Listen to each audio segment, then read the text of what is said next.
Film की शुरुआत होती है एक छोटी बच्ची को दिखाते हुए जो आराम से बैठकर टीवी पर कार्टून्स देख रही थी। तभी अचानक टीवी के सिग्नल्स चले जाते हैं। स्क्रीन पर एक इमरजेंसी रिपोर्ट आने लगती है जिसमें बताया जाता है कि पूरी दुनिया में एक बहुत ही भयानक वायरस फैल गया है। ये कोई आम वायरस नहीं था बल्कि एक भयानक इन्फेक्शन थी जो इंसानों को कुछ ही मिनटों में खूनखार जानवर जैसा बना देती थी। साइंटिस्ट ये बता चुके थे कि कुछ ही देर में ये वायरस पूरी दुनिया में फैल जाएगा, इसीलिए सब अपनी अपनी हिफाजत करें।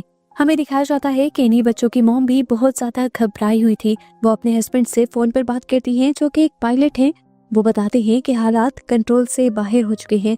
इन्फेक्टेड लोग जिन्हें अब फेरल्स का नाम दिया जा रहा है वो जगह जगह फैल रहे हैं। ये फेरल्स ज़ॉम्बी की ही तरह के क्रिएचर बन गए हैं, पर ज़ॉम्बी से कई ज्यादा तेज और ताकतवर हैं और ये लोग सोच समझ भी सकते हैं। इन फेरल्स ने काफी सारे शहरों और इलाकों पर कब्जा कर भी लिया है और अभी इस टाइम ये लोग जिस इलाके में थे वहाँ पर सबसे ज्यादा खतरा था। पायलट अपनी वाइफ से कहता है कि तुम्हें फौरन ये सोसाइटी छोड़नी होगी। कॉल कट करने से पहले वो पायलट अपनी बेटी एबिगेल को खुश करने के लिए एबिगेल को वो ब्रेसलेट दिखाता है जो एबिगेल ने खुद अपने डैड के लिए बनाया था। वो प्रॉमिस करता है कि मैं हमेशा ये ब्रेसलेट अपने पास रखूंगा और जल्द ही आप लोगों तक पहुंच भी जाऊंगा। ये लोग अपने आप को बचाने के लिए बाहर निकल आते हैं, लेकिन बाहर का सीन ही बहुत ज्यादा भयानक था। सायरन्स बज रहे थे, लोग चीख रहे थे और चारों तरफ ये फेरल्स घूम रहे थे। ये लोग अपनी कार की तरफ भागते हैं, लेकिन तभी रास्ते में एक फेरल उनकी मॉम के ऊपर हमला कर देता है।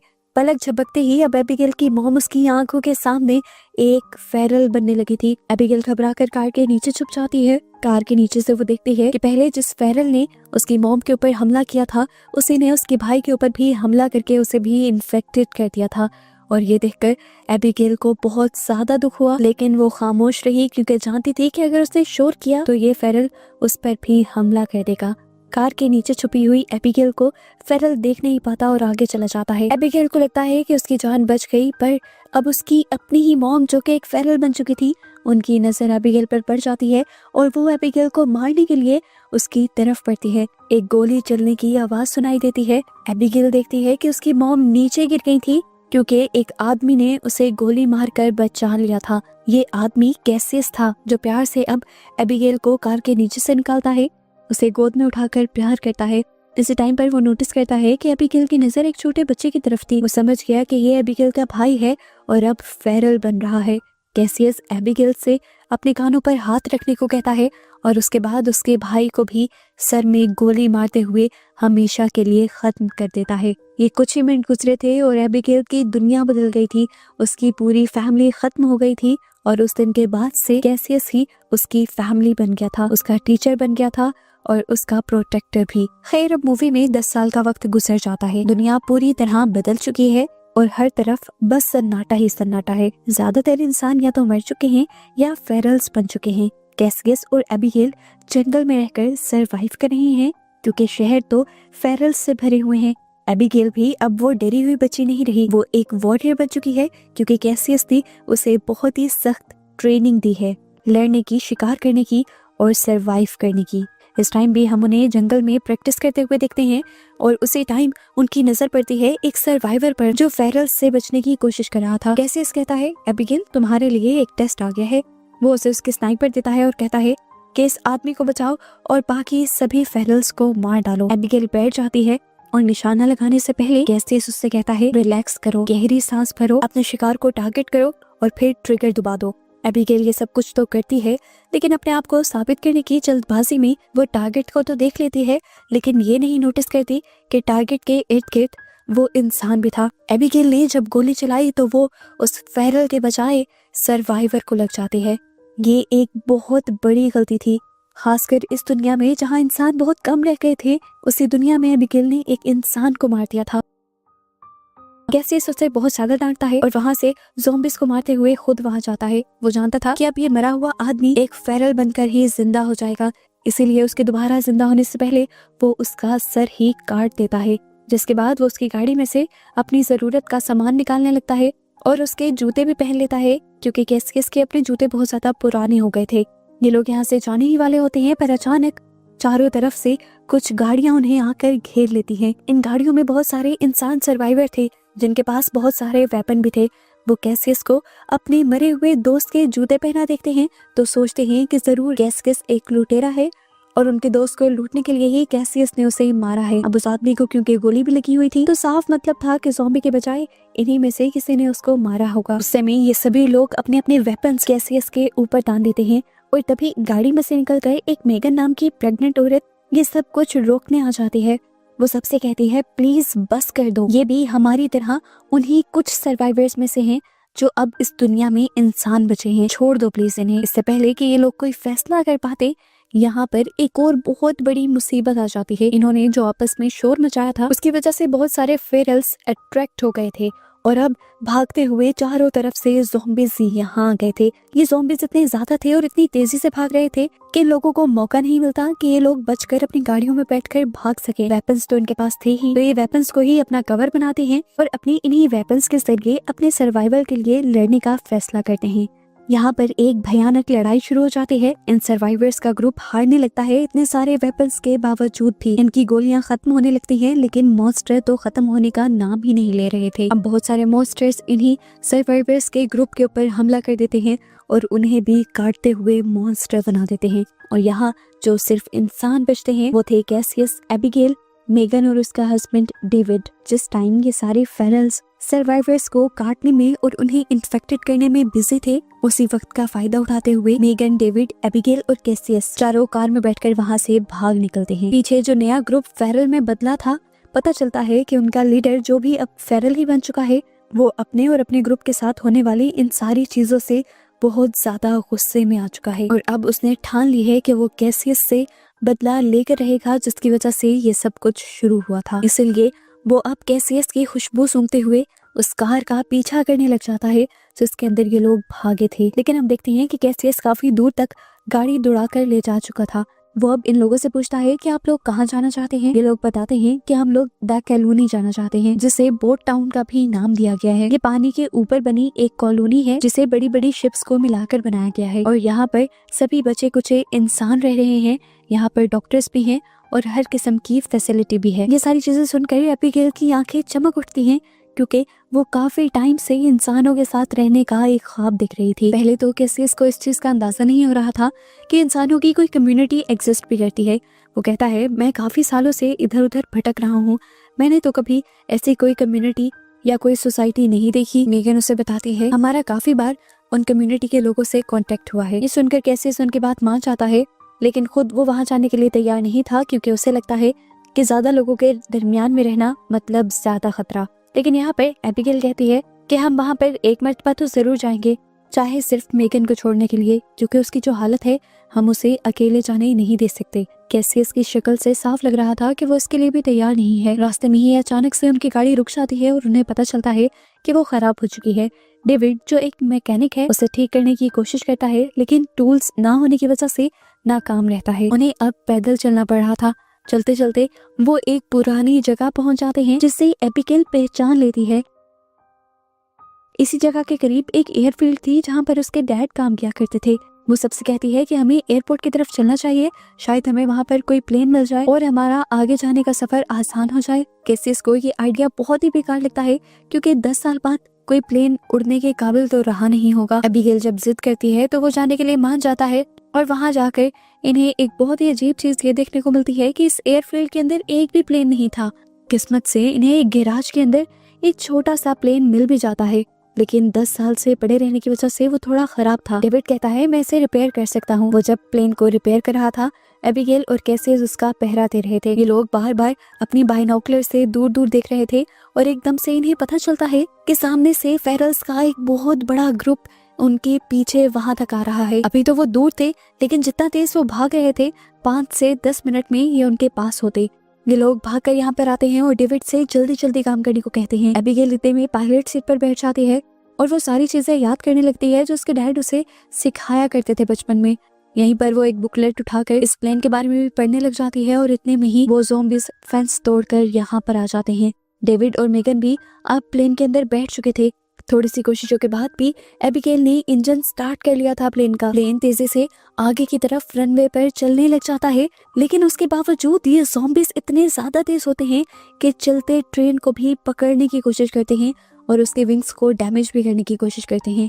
इस टाइम पर केसीएस आधा प्लेन के अंदर बैठा हुआ था तो आधा बाहर था, जिसे एक ज़ॉम्बी पकड़कर बाहर निकालने की कोशिश कर रहा था, पर वो ज़ॉम्बी के सर पर गोली चलाते हुए उसे प्लेन से नीचे गिरा देता है और फिर फाइनली एबिगेल इस प्लेन को हवा में उड़ा लेती है। इस प्लेन को उड़ता हुआ देखकर सब लोग बहुत ज्यादा खुश हुए थे। सभी लोगों ने सुकून की सांस ली थी क्योंकि इतना बड़ा सफर ये लोग अब चंद घंटों में ही तय करने वाले थे। लेकिन उनकी ये खुशी ज्यादा देर तक नहीं टिकती। घंटा भर चलने के बाद ही इस प्लेन में से धुआं निकलने लग जाता है क्योंकि इंजन बहुत ज्यादा पुराना था और उसकी सर्विस नहीं की गई थी। कुछ ही देर में प्लेन का इंजन पूरी तरह फेल हो जाता है और प्लेन आउट ऑफ कंट्रोल हो जाता है। अपनी जान बचाने के लिए कैसियस एबिगेल का साथ देता है और प्लेन का लीवर पकड़ते हुए उसे एक दरख्त के अंदर क्रैश करवाता है ताकि इन्हें कम से कम नुकसान हो। उनका ये आइडिया काम भी कर गया था। इन्हें छोटी मोटी चोटें लगी तो थी लेकिन इनमें से मरा कोई भी नहीं था। खैर, जितना भी रास्ता इन्होंने इस प्लेन से तय करना था वो तो कर लिया था। आगे का रास्ता इन्हें अब पैदल तय करना था जो लगभग 2 दिन का और था। ये लोग अब यहाँ पर टूटी फूटी बिल्डिंग्स के अंदर रात रहने का फैसला करते हैं क्योंकि दूर दूर तक यहाँ पर ज़ॉम्बीज़ नहीं थे। फिर भी कैसियस ने यहाँ चारों तरफ ट्रैप भी लगा दिए थे। जिसके बाद जब वो अंदर आता है तो मेगन आकर उसका शुक्रिया करती है और कहती है अगर तुम ना होते तो अब तक हम मर जाते। ये सुनकर कैसियस थोड़ा पिघलने लगता है जो हमेशा से बहुत ही ज्यादा सख्त रहता था। मेगन को देखकर उसे अपना पास्ट याद आ जाता है और वो मेगन को बताता है कि मैंने सबसे पहले अपनी वाइफ को मारा था, वो भी मजबूरी में क्योंकि वो इन्फेक्टेड हो गई थी और अपने आप को बचाने के लिए मेरे पास कोई दूसरा रास्ता नहीं था। उस दिन के बाद से उसने कसम खा ली थी कि वो किसी के लिए नहीं लड़ेगा, वो सिर्फ अपने सर्वाइवल के लिए काम करेगा।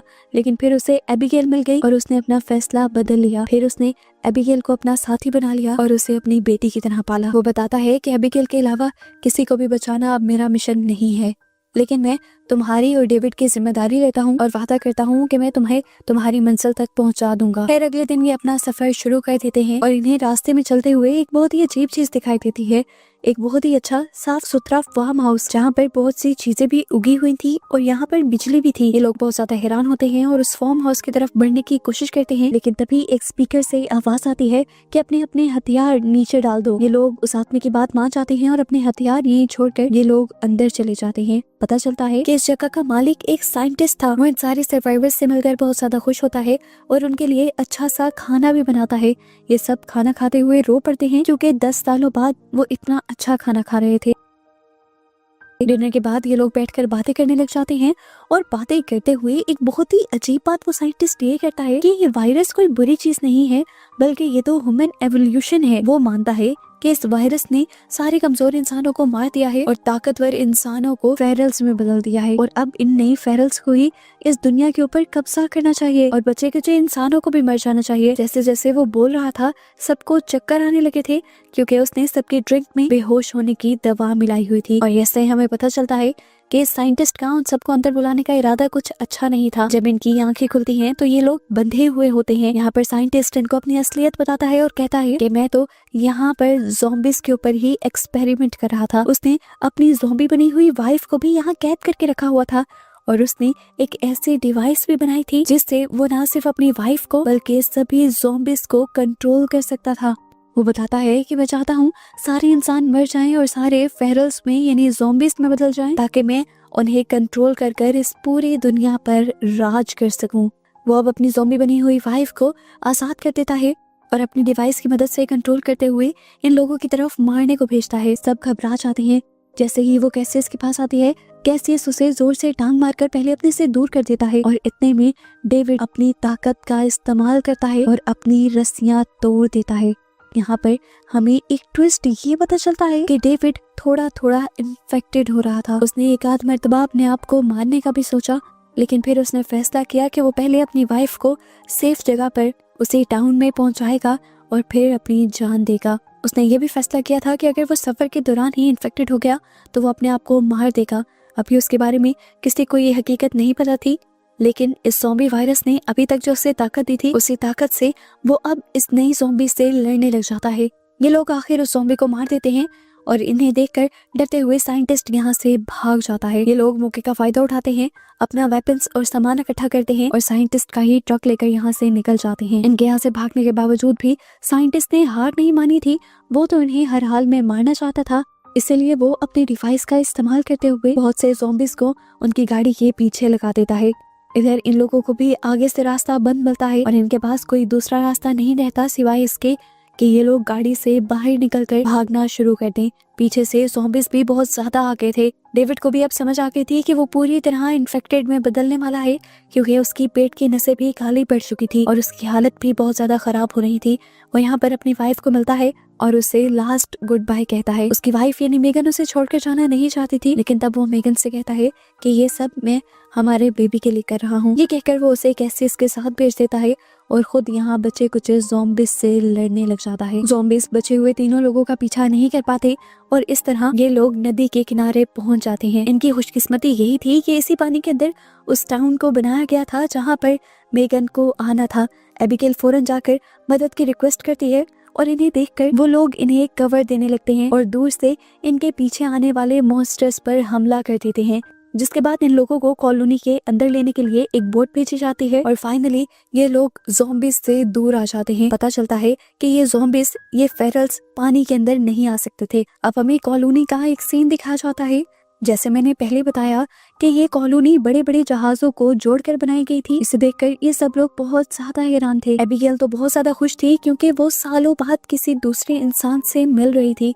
उसे यहाँ पर बहुत ज्यादा मजा आ रहा था। मेगन, जिसकी हालत इस टाइम खराब हो गई थी, उसे भी यहाँ पर मेडिकल फैसिलिटी मिल गई थी। पता चलता है कि उसके पास एक बेटी पैदा हुई है, लेकिन अफसोस की बात एक ये भी पता चलती है कि अब मेगन ज्यादा अरसे तक जिंदा नहीं रह सकती, क्योंकि उसके अंदर खून की बहुत ज्यादा कमी है और यहाँ कोई भी उसे खून नहीं दे सकता। इसी रात नए लोगों के आने की खुशी में यहाँ पर एक पार्टी होती है और एबिगेल, जो इन सारी चीजों से बहुत लंबे अरसे से दूर थी, उसे बहुत ज्यादा मजा आता है। लेकिन कैसे सब उसे अलर्ट कर देता है कि हमें यहाँ से जाना चाहिए, पर एबिगेल यहाँ से जाना नहीं चाहती थी। इसलिए इन दोनों के दरमियान में बहस हो जाती है। घूमते घूमते एबिगेल एक सीक्रेट रूम में पहुंच जाती है जहाँ पर बहुत सारे एक्सप्लोसिव्स लगाए हुए थे और यहाँ पर एक बड़ा सा रिमोट भी लटका हुआ था। इससे पहले कि वो हाथ लगाती थी, एक लड़का आकर उसे रोक लेता है और बताता है कि ये हमारा प्लान बी है। अगर कभी इस कॉलोनी पर भी फेरल्स का हमला हो गया तो वो बताता है कि नीचे के बने हुए टनल वाले रास्ते से हम सब लोग यहाँ से भाग जाएंगे और इस कॉलोनी को बॉम्ब्स के जरिए उड़ा देंगे ताकि वो सारे ज़ॉम्बीज़ जो यहाँ पर आए थे वो मारे जाएं। वो लड़का तो वैसे ही ये सारी इन्फॉर्मेशन एबिगेल को दे रहा था, ये नहीं जानता था कि इसकी जरूरत अभी पड़ जाएगी, क्योंकि वो पागल साइंटिस्ट अब अपनी डिवाइस का इस्तेमाल करते हुए बहुत सारे ज़ॉम्बीज़ को यहाँ पर ले आया था। उसने अपने साथ अल्फा फेरल को मिला लिया था। ये वही फेरल था जो सबसे पहले मिलने वाले सर्वाइवर ग्रुप का लीडर था और उसे अपने ग्रुप का कैसियस से बदला लेना था। अल्फा को कंट्रोल करते ही सारे फेरल्स उसकी बात मानने लगते हैं। अल्फा फेरल जब बिना डरे पानी के अंदर जंप करता है तो बाकी ज़ॉम्बीज़ भी पानी का डर खत्म कर देते हैं और पानी के अंदर जंप करते हुए तैरकर उस कम्युनिटी में पहुंच जाते हैं। कम्युनिटी में जोर जोर से अलार्म बजने लगते हैं। सभी इंसान खतरे को भांपते हुए सीक्रेट डोर की तरफ भागने लग जाते हैं। कॉलोनी में एक हंगामा शुरू हो जाता है और कुछ फेरल्स तो इंसानों के ऊपर हमला भी करने लग जाते हैं। कैसियस इस अफरा तफरी में भी पहले एबिगेल को ढूंढता है और एबिगेल उसे मिल भी जाती है, लेकिन इस टाइम इन्हें अंदाजा होता है कि ये लोग एस्केप टनल से बहुत ज्यादा दूर हैं। इसी सारी लड़ाई के दौरान साइंटिस्ट भी कैसियस के सामने आ जाता है। उसे लग रहा था कि अब वो नया गॉड बन गया है सिर्फ इस डिवाइस को बनाकर। कैसियस को उसे देखकर इतना ज्यादा गुस्सा आ रहा था कि कैसियस ने उसके ऊपर ही हमला कर दिया और उसे मारते हुए बार बार उसकी डिवाइस को दीवार के साथ टकराया, जिससे उसकी डिवाइस टूट गई। सिग्नल्स खत्म हो गए और अब ज़ॉम्बीज़ उसके ऊपर टूट पड़े, जबकि कैसियस तो अपनी जान बचाकर यहाँ से भाग गया। आगे बढ़ने पर कैसियस को पता चलता है कि मेगन अब मर चुकी है, लेकिन अब उसकी एक बेटी थी जो जिंदा थी। मरने से पहले मेगन कैसियस को ये जिम्मेदारी देकर जाती है कि जैसे तुमने एबिगेल को पाला है और उसे ट्रेन किया है, मेरी बेटी को भी तुम बिल्कुल वैसे ही ट्रेन करना। इधर दिखाया जाता है कि सभी सर्वाइवर्स उस टनल से निकलकर एक सेफ जगह पर पहुंच गए थे। वो रिमोट कंट्रोल इस टाइम उसी लड़की के हाथ में था जो एबिगेल का दोस्त बन गया था। वो देखता है कि एबिगेल और उसके अंकल अभी तक उस टनल से बाहर नहीं निकले, इसीलिए वो इंतजार करता है और उस कॉलोनी को तब तक तबाह नहीं करता जब तक एबिगेल ना आ जाए। यहाँ एबिगेल जो सारे ज़ॉम्बीज़ से लड़ रही थी, उसके सामने जब अल्फा ज़ॉम्बी आता है तो वो उससे अपने आप को बचा नहीं पाती, क्योंकि अल्फा ज़ॉम्बी के हाथ में उसने एक ब्रेसलेट देख लिया था। ये वही ब्रेसलेट था जो उसने बचपन में बनाकर अपने डैड को दिया था, यानी ये अल्फा ज़ॉम्बी उसके डैड थे। उसे समझ नहीं आया कि वो क्या करे। ये अल्फा ज़ॉम्बी उसे खाने ही वाला था, लेकिन ठीक वक्त पर उसे बचाने के लिए कैसियस आ गया। ये देखकर उसे होश आया। वो कैसियस को बचाना चाहती थी, पर एक मिनट के लिए अपने डैड को मारना उसके लिए आसान नहीं था। लेकिन फिर उसे एहसास हो गया कि इस टाइम ये ज़ॉम्बी इंसान उसका डैड नहीं है बल्कि कैसियस उसका डैड है। इसलिए उसने उस ज़ॉम्बी के सर में गोली मारी और कैसियस को बचा लिया। अपने डैड को मारने के बाद एबिगेल कुछ देर के लिए सदमे में चली गई थी, लेकिन कैसियस एबिगेल को यहाँ से खींचता हुआ जल्दी से टनल की तरफ बढ़ जाता है। जैसे ही ये लोग टनल से बाहर निकलते हैं, वो लड़का इस कॉलोनी को तबाह करने के लिए बटन दबा देता है। बस चंद ही सेकंड लगते हैं और ये कॉलोनी पूरी तरह तबाह हो जाती है और यहाँ पर आए हुए सभी ज़ॉम्बीज भी जलकर राख हो जाते हैं। सर्वाइवर्स इस टाइम नदी के दूसरे किनारे पर थे और इन्हें अब दूसरी तरफ एक छोटा सा आइलैंड नजर आ रहा था। ये आइलैंड इनके लिए एक उम्मीद थी और ये लोग इसी आइलैंड पर नई कॉलोनी बनाने का डिसाइड करते हैं। इस टाइम कैसियस ने भी अपनी सोच बदल ली थी, क्योंकि अब जिस तरह बाकी लोगों ने उनकी जान बचाई थी, वो भी समझ गया था कि लोग खतरा नहीं बल्कि ताकत होते हैं। वो भी अब एबिगेल और इस छोटी बच्ची को लिए उन लोगों के साथ रहने का फैसला कर लेता है और ये लोग निकल जाते हैं उस आइलैंड के लिए, जिससे अब ये लोग अपना नया घर बनाएंगे और जिसे हमेशा ये लोग ज़ॉम्बीज से और फ्लेयर्स से दूर रखेंगे। और बस इसी तरह इन्हीं सबको दिखाते हुए ये मूवी यहाँ खत्म हो जाती है।